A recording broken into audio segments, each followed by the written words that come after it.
টাঙ্গাইলে মাওলানা আব্দুল হামিদ খান ভাসানীর কবর জিয়ারত করেছেন জাতীয় নাগরিক পার্টি এনসিপির কেন্দ্রীয় নেতারা। গত সোমবার রাত 11টার দিকে টাঙ্গাইল সদর উপজেলার সন্তোষে জাতির এই মহান নেতার সমাধিতে ফুল দিয়ে শ্রদ্ধা জানান তারা। পরে তার রুহের মাগফিরাত কামনায় মিলাদ ও দোয়া অনুষ্ঠিত হয়।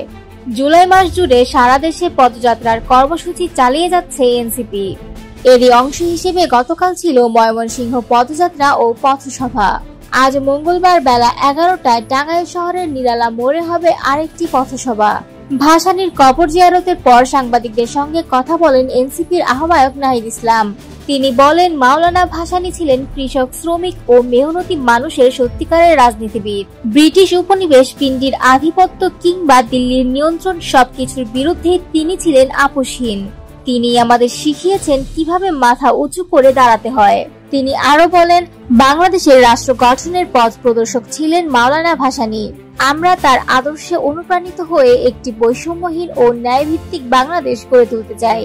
কবর জিয়ারতের পর এনসিপি নেতারা ভাসানী দরবার হলে কৃষকদের সঙ্গে কথা বলেন, শোনেন তাদের কথা, জানেন তাদের চাহিদা। এ সময় দলের মুখ্য সমন্বয়কারী নাসির উদ্দিন পাটোয়ারি, উত্তরাঞ্চলের সংগঠক আজাদ খান ভাসানী সহ অন্যান্য নেতারাও উপস্থিত ছিলেন।